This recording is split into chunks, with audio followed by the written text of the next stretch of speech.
Bonjour et bienvenue sur Testland France. Aujourd'hui nous allons vous présenter un clavier Cherry, un clavier mécanique de la marque Cherry, une marque allemande assez connue qui fait des claviers depuis longtemps.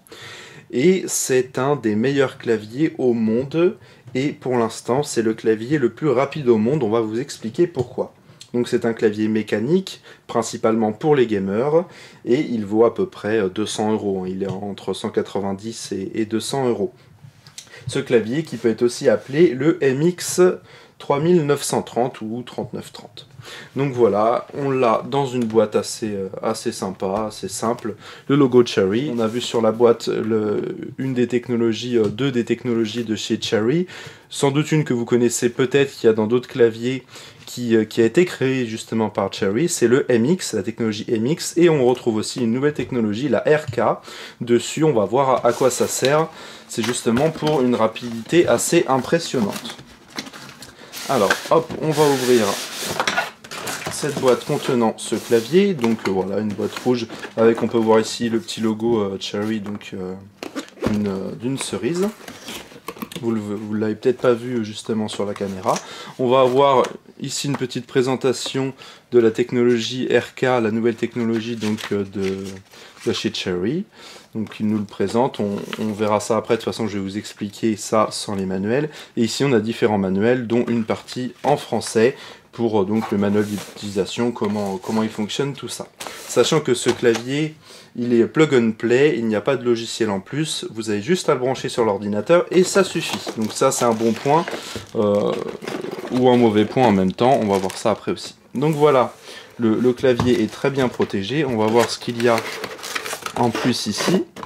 On a le repose-poignet, on va voir juste après. Donc on commence par déballer ce clavier.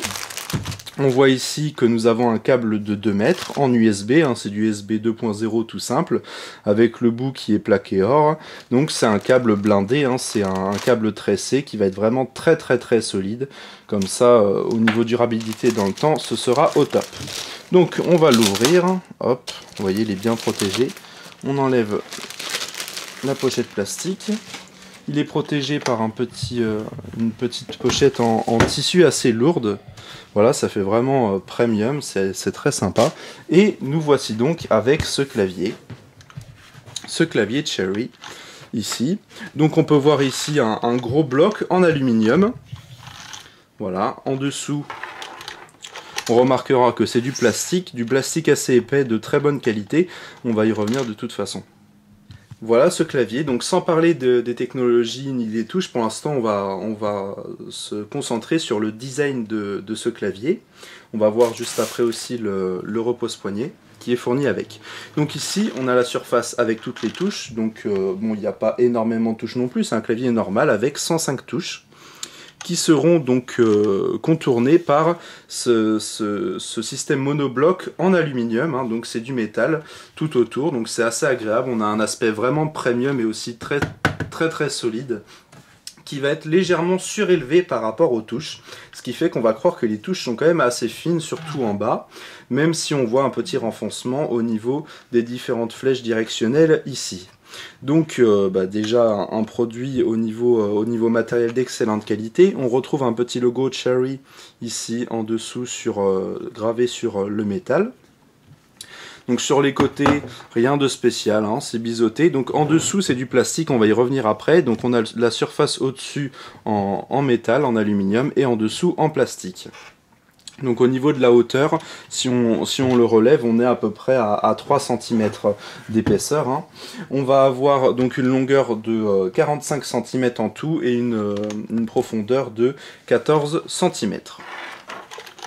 À l'arrière, en dessous, nous allons avoir plein de petits petons ici. On en aura 6, voire 8 si on surélève du coup ce clavier ici par des petits pieds donc qui sont rétractables, qui sont assez solides, donc c'est assez agréable pour les mettre par dessus pour surélever légèrement ce clavier. Donc clavier, on voit ici Cherry, on retrouve le nom, l'autre nom précis du clavier, le MX 3930, le petit logo encore Cherry. Donc voilà, MXboard 6.0 et la sortie du coup de ce câble ici qu'on pourra voir passer en dessous.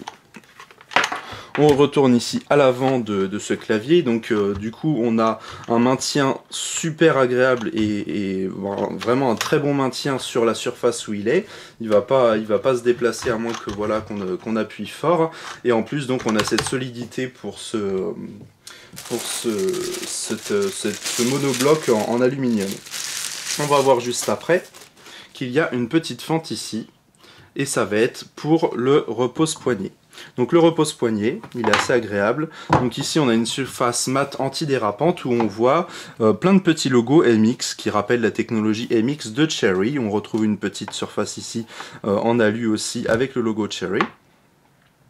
Donc voilà, et on retrouve à l'arrière, donc en haut de ce repose-poignet, une petite surface aimantée, parce qu'il y a des aimants ici, et on va juste avoir la possibilité d'approcher ici ce repose-poignet au clavier, et ça y est, il tient juste avec un aimant, donc c'est pratique, on peut l'enlever, le reposer sans avoir à clipser ou à casser des clips qui sont des fois pas souvent très solides. Là il n'y a aucun problème, c'est très pratique et c'est assez bien de leur part au niveau des ingénieurs de Cherry d'avoir fait ça.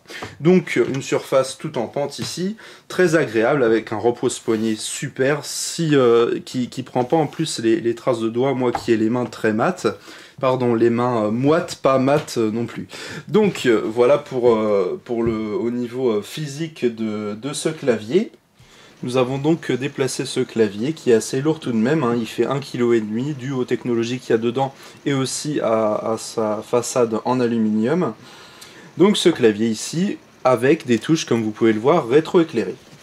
Donc comme je vous l'ai dit précédemment, nous avons 105 touches, donc rien de spécial, pas de macro, pas de touches macro supplémentaires, M1, M2, M3 par exemple sur les côtés, ni quoi que ce soit, même si on aura quand même quelques raccourcis.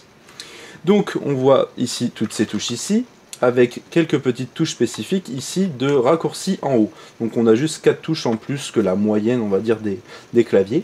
On aura une touche ici, avec le logo d'une petite cerise, hein, donc le logo Cherry. Dès qu'on clique dessus, on voit que le logo Windows s'affiche, s'illumine en bleu, le rétroéclairage devient bleu. C'est tout simplement pour couper le bouton, bouton Windows, tout simplement.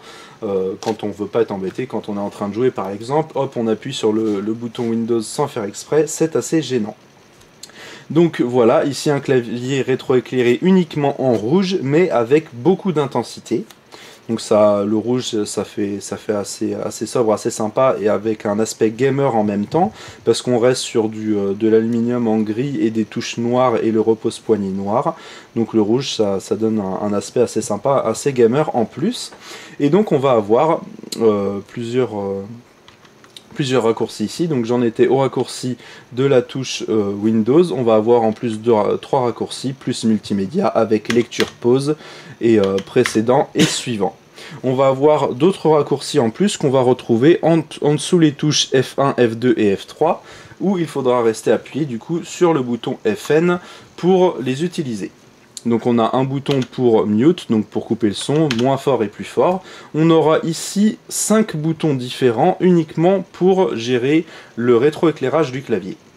On va avoir ici 2 boutons pour augmenter et baisser la luminosité de ce clavier. Au pourcentage près, donc 1% près, donc là on va pouvoir baisser, à chaque fois qu'on appuie dessus, ça baissera à 1% près la luminosité du clavier, donc on va pouvoir vraiment régler au maximum ce clavier, et pareil, on peut augmenter au pourcentage près le rétroéclairage. Ici, nous avons encore 2 autres boutons, pareil pour régler l'intensité du rétroéclairage. Sauf que là, on passe de 10% à chaque fois. On baisse le rétroéclairage de 10% à chaque fois, et on le augmente de 10% à chaque fois. Bien sûr, il faudra appuyer sur FN, donc ici, si on montre ce que ça donne, voilà, on le baisse de 10% à chaque fois, on le remonte de 10%. Pareil pour le pourcentage près ici, et nous avons le 5e bouton pour le rétroéclairage qui sert tout simplement à le couper. Donc ça s'éteint tout doucement, c'est assez sympa, et ça se rallume aussi doucement. Voilà, on va laisser activer la touche Windows. Donc quand les touches qui sont modifiables en 2 temps qui se mettent en rouge ou en bleu. Quand c'est en bleu, c'est que c'est activé. Par exemple, ici, on a la touche Windows d'activer. Il n'y a aucun souci. Pareil pour le pavé numérique, quand il est en bleu, c'est qu'il est activé. On a la possibilité en plus, pour les raccourcis qui sont sur les différentes fonctions supérieures, F1, F2 jusqu'à F12, de les laisser activer au lieu de rester appuyé toujours sur FN pour les utiliser. On reste appuyé sur CTRL et on appuie sur FN en même temps. Et là on voit que le bouton FN passe au bleu. Donc les boutons de raccourci ici fonctionnent toujours sans appuyer sur FN comme on peut le voir. Pratique pour la luminosité et le rétroéclairage du clavier, mais surtout pour les boutons de volume, plus fort, moins fort, et couper le volume. Voilà, nous on va désactiver parce qu'on n'en aura pas besoin forcément pour le moment. Et donc ces touches ici, ce sont des touches avec les différentes technologies de Cherry. On va avoir la technologie Cherry MX, qu'on a l'habitude de voir chez Cherry, donc un système avec des switches très rapides. Donc ici ce sont des switches RED, hein. Et on a aussi la nouvelle technologie de Cherry, le RK. Donc pourquoi RK? C'est tout simplement RailK, c'est un contrôleur analogique. En fait, on a plusieurs puces dans ce clavier. On a une puce numérique et une puce analogique qui va essayer de regarder sur quelle touche précisément on touche à chaque fois. Donc en fait, qu'est-ce que ça va faire la technologie RK de Cherry? On va avoir une rapidité bien plus élevée dès qu'on appuie sur une touche, elle va s'afficher, même si on appuie sur plein de touches en même temps simultanément. Et en plus, on a une technologie anti-glossing vraiment très impressionnante parce qu'on va pouvoir appuyer sur plein de touches en même temps, il va y avoir aucun souci. Toutes les touches vont être détectées par l'ordinateur et vont être envoyées. Comment ça fonctionne? La technologie RailK, on a donc un contrôleur analogique qui vient balayer comme d'habitude tous les en colonne et en ligne toutes les touches, sauf que là, ce contrôleur analogique, il va être toujours allumé, donc toutes les lignes verticales et horizontales sous les touches vont être allumées, ce qui fait que dès qu'on appuie sur une touche, hop, le clavier va savoir sur quelle touche précisément c'est appuyé à 1 milliseconde près, et ce qui fait que donc il va y avoir une rapidité bien plus élevée. La moyenne des bons claviers, on est sur du 20 millisecondes, et grâce à cette technologie ici analogique, le RK, RailK, on arrive à seulement 1 milliseconde. Donc il y a 1 milliseconde entre le moment où on appuie sur la touche et quand ça arrive sur l'écran. Alors déjà qu'avec 20 millisecondes on voyait pas trop la différence, et bien là je peux vous dire qu'on voit vraiment la différence. Quand on appuie, c'est affiché, on dit pas ça s'affiche, quand on appuie c'est affiché sur l'écran. On va faire un petit test, on va mettre juste par exemple quelque chose sur WordPad, vraiment quelque chose de tout simple, pour vous montrer un petit peu la rapidité et aussi l'avantage de cette technologie, ce qui fait qu'on a un anti-glossing à 100%. Ce qui veut dire que par exemple, si je mets ma main sur tout le clavier, voilà, ça a écrit vraiment sur tout ce que j'ai appuyé, et c'est d'une rapidité assez impressionnante. Mettons, je vais écrire Cherry. Voilà, je l'ai écrit, ça s'affiche en instantané. Vous pouvez pas le comprendre réellement dans la vidéo, mais si vous le testez, je peux vous dire que c'est assez impressionnant. On clique sur les touches, c'est déjà affiché, et on voit vraiment la différence. On passe de 20 millisecondes à 1 milliseconde, et ça, c'est vraiment super sympa. On peut voir d'ailleurs à l'intérieur des touches, par exemple, je vais enlever une touche, voilà, je sais pas, bon, normalement, il faut le petit truc qui va avec, voilà. Donc ici, on a notre switch RED ici, avec en plus la petite LED. Donc chaque touche sont rétroéclairées par une LED chacune séparément, ce qui fait qu'on a un rétroéclairage super précis et super agréable. C'est pour ça aussi d'ailleurs qu'on peut switcher entre plusieurs rétroéclairages au niveau des touches qui s'illuminent en bleu. Donc en plus de ça, donc on va vous présenter, on va écrire un petit peu plus gros, on va tester, qu'est-ce qu'on va dire, Google est ton ami par exemple, voilà, Testland France, voilà, c'est assez impressionnant, c'est super agréable quand on joue à des jeux vidéo. Au niveau de la pression des touches de ces Switch RED de chez Cherry, on est sur du 2 mm, dès qu'on appuie au bout de 2 mm sur la touche, hop, on a la touche qui est activée et hop, ça nous affiche ce qu'on a cliqué dessus. On a fait plusieurs tests avec des jeux et on voit quand même une différence. Des fois, quand on joue à des jeux de simulation de voiture, on clique sur la touche et qu'on voit une légère différence entre quand on appuie sur la touche, par exemple, pour tourner à droite et quand notre voiture tourne à droite. Là, dès qu'on commence à appuyer, à presser la touche pour tourner à droite, il y a notre véhicule qui tourne. Donc ça, c'est super agréable. On n'a pas du tout de latence et ça, c'est impressionnant. De plus, ces touches-là, bon, c'est Cherry, c'est une marque qui est très reconnue. Il y a vraiment une solidité exemplaire sur ces touches. Donc là, il y a l'ensemble. Il y a le clavier qui est très solide, les touches, les switches. Donc ce qui fait qu'on va avoir plus de 50 millions de frappes possibles avant que les touches commencent à se casser, enfin voilà, avant qu'il y ait des problèmes.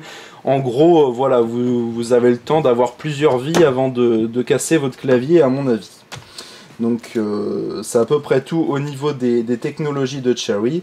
Après il y en a d'autres un peu plus poussées et précises dans ce clavier là. On va pas tout vous montrer non plus.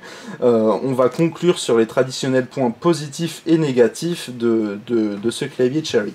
Et des points positifs, il y en a beaucoup.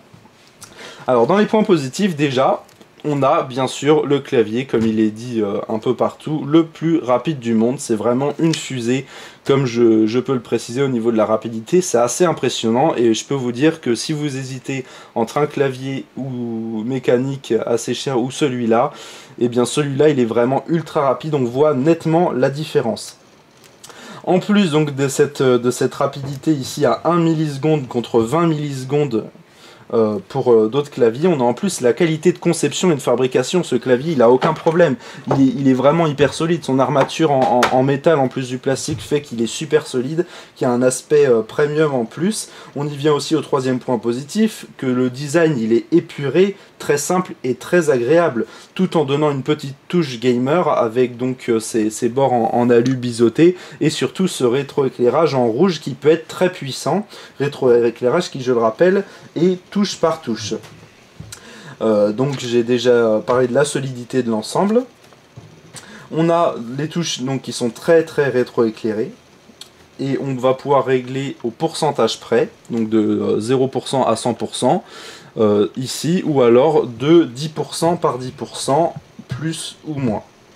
On va avoir des raccourcis tout simples, hein. On va avoir aussi la possibilité, heureusement, de bloquer ce bouton Windows.